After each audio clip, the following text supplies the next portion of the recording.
अस्सलाम वालेकुम, मैं डॉक्टर हाफिज़ मोहम्मद अंस। तो आज हम जिस ड्रग के बारे में बात करेंगे उसका नाम है फिरोसिमाइड। ये मार्केट में लेसी के नाम से अवेलेबल है, बल्कि यहाँ सिर्फ पाकिस्तान में नहीं, ये पूरी दुनिया में लेसी के नाम से ही अवेलेबल है।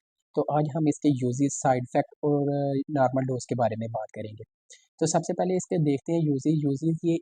ये डायूरेटिक ड्रग है। ये डायूरेटिक का मतलब वो होता है कि जिससे यूरिन ज़्यादा आता है, और ये कोई भी कंडीशन में बॉडी के अंदर जब फ्लूइड जमा हो जाता है, ये उस कंडीशन में हम उस फ्लूइड को, एक्स्ट्रा फ्लूइड को कम करने से, बॉडी से बाहर निकालने के लिए हम इसको इस्तेमाल करते हैं। तो सबसे पहले देखते हैं किन किन कंडीशन के अंदर बॉडी के अंदर फ्लूइड जमा हो जाता है, जिसके अंदर ये इस्तेमाल किया जाता है। ये कंजेस्टिव हार्ट फेलियर के अंदर इसको इस्तेमाल किया जाता है। फिर कार्डियोमायोपैथी के अंदर भी ये जिस्म के अंदर फ्लूइड जमा हो जाता है, ये उस फ्लूइड को कम करने के लिए इस्तेमाल किया जाता है। फिर उसके बाद लिवर क्रोनिक डिजीज के अंदर बॉडी के अंदर फ्लूइड जमा हो जाता है, ये उसको कम करने के लिए इस्तेमाल किया, उस एक्स्ट्रा फ्लूइड को कम करने के लिए इस्तेमाल किया जाता है इसको। फिर ये नेफ्रोलॉजी के अंदर इसका इस्तेमाल किया जाता है। नेफ्रोलॉजी के अंदर नेफ्रोटिक सिंड्रोम में इस्तेमाल किया जाता है इसका। ये वो कंडीशन है जिसके अंदर बॉडी से प्रोटीन बाहर निकल जाती है और जिस्म में प्रोटीन कम होना शुरू हो जाती है। फिर वो जिस्म के अंदर सोजिश बढ़ जाती है।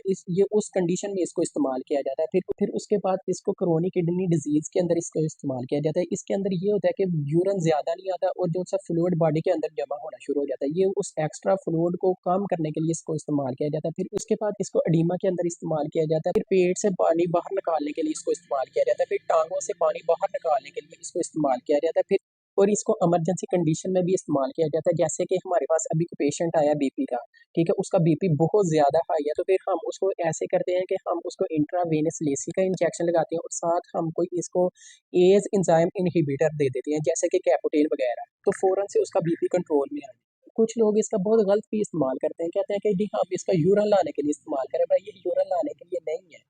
हाँ, ये बात ठीक है, इससे यूरिन ज़रूर आता है और ज़्यादा आता है, ये बात ठीक है बिल्कुल। भाई, यूरिन ना आने की वजह पता होनी चाहिए कि आखिर वजह क्या है, कि जिसकी वजह से यूरिन आ नहीं रहा या बन नहीं रहा, कि किडनी डिजीज़ है, कोई स्टोन है, ब्लॉकेज है या प्रोस्टेट का प्रॉब्लम है, कि यूरिन ना आने की वजह पता होनी चाहिए कि बन नहीं रहा या आ नहीं रहा।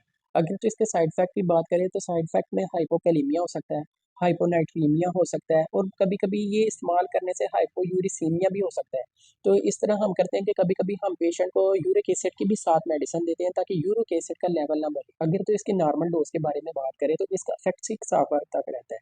तो ये 20 एमजी में और 40 एमजी में अवेलेबल है। अगर 20 एमजी वाली हो तो हम सुबह, दोपहर, शाम इसका यूज़ कराते हैं, और अगर 40 एमजी वाली हो तो हम सुबह शाम इसका यूज़ कराते हैं। तो कभी भी मेडिसिन खुद से यूज़ नहीं करनी चाहिए, हमेशा डॉक्टर जैसे प्रिस्क्राइब करे उसी के मुताबिक ही इस्तेमाल करें, क्योंकि डॉक्टर ने पेशेंट के बहुत सारे सिम्पटम देख के ही मेडिसिन रिकमेंड करनी होती है, कि आखिर क्या कंडीशन है पेशेंट की, लंग्स की कंडीशन क्या है, बीपी की कंडीशन क्या है, या सोजिश कितनी है। ये डॉक्टर ने सारी की सारी चीज़ें देख के, सारे के सारे सिम्टम देख के ही डॉक्टर ने मेडिसिन रिकमेंड करनी होती है।